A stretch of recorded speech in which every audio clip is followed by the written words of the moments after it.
the first charges in the Russia probe. Paul Manafort's under indictment. George Papadopoulos pleaded guilty to lying and omitting material facts. Two big headlines from those indictments. A former advisor to the Trump campaign pleaded guilty to making a false statement to the FBI. Both Manafort and his former deputy, Rick Gates, pleading not guilty Monday to federal felony charges. And Donald Trump's former campaign manager, Paul Manafort, and his assistant surrendered their passports after being charged with a slew of offenses.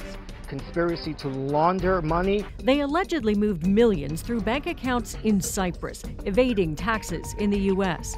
Earlier this year, a CBC News investigation revealed some of the stolen millions in the Magnitsky case also flowed through accounts in Cyprus, some of that money ending up in Canada. Bill Browder, who I spoke to for that story, has been spearheading efforts around the world to get the Magnitsky Law passed, and he's also been painstakingly tracking what happened to the money once tied to his companies. So, Bill, here again, we've talked before about money laundering of the money that many refer to in the Magnitsky case as having gone through Cyprus. Yep. The indictment, as it relates to Paul Manafort, has half a dozen bank accounts in Cyprus and about $12 million moved through there. What should we be taking about the fact that we're hearing about Cyprus again in the context of money laundering? Cyprus is effectively the money laundering country of choice for criminals from Russia. And the reason it is because the Cypriot authorities turn a very active blind eye to the money laundering. There are no real money laundering investigations that have ever happened in Cyprus, to my knowledge.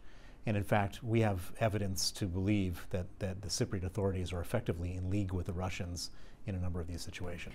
There isn't a day that goes by right now that I don't see you tweet something on Twitter, or there isn't an interview being conducted with you somewhere. If I go to YouTube, it'll spit out a number of interviews. You've been campaigning for a Magnitsky Act in many countries for a number of years now, but right now there seems to be more interest in this than I've seen. Why do you think that is? Well, it's a combination of things. One is that Putin is probably my best advocate for a Magnitsky Act because all of his evil actions around the world require some reaction, and everybody is looking for that reaction. And Putin has effectively told us what the reaction should be. He said this Magnitsky Act is something. He says this is something I hate, and he hates it because it affects him personally. It affects his personal money, his net worth. He thinks that his money will eventually be frozen under the Magnitsky Act. And so if Putin hates it, then it's obviously something that we should like if we're trying to find some tool to restrain him. And so he's kind of the best advocate there is for the Magnitsky Act. In terms of zeitgeist, of timing, is it helpful to you in some ways that there is so much attention on Russia right now in Canada, the United States, and elsewhere? Of course. I mean, at this point in time, my issue, the Magnitsky issue, gets a lot more attention because Russia is such a bad actor on the world stage. There's no question.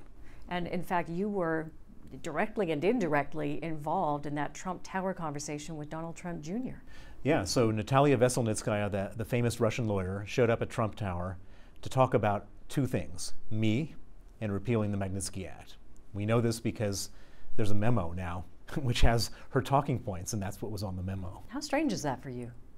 Well, there's been a lot of energy invested in me from the Russians, and so it's not inconsistent with everything else we've seen, but it is a bit strange to think that, my issue and the Magnitsky issue has sort of become front and center in the entire Russia-Trump election interference discussion. You've been pushing for, versions of the Magnitsky Act around the world. Canada, the most recent, to pass one. Which country is next on your list to target? The big prize is Europe, and particularly France. This is where the Russians have all their villas. This is where they have their apartments in the 8th arrondissement of Paris. If we can get France to pass the Magnitsky Act, that will really hit them right where it counts. Obviously, this is all generated by the death of Sergei Magnitsky, but beyond that, there have been a number of people who have either died or been gravely injured, connected in one way or another to this case and to exposing what happened. Do you worry that that's how your life is going to end? I don't spend a lot of time thinking about how my life is going to end. I hope it ends at an old age of natural causes, but I'm I'm not going to back down because of the threats that come at me regularly. They've threatened to kill me. They've threatened to kidnap me. They've threatened to extradite me and arrest me. But I have a mission. The mission is to get justice for Sergei Magnitsky and to save the lives of other people. So he hasn't died in vain. That his story will affect other people in a positive way. Thanks for your time. Thank you.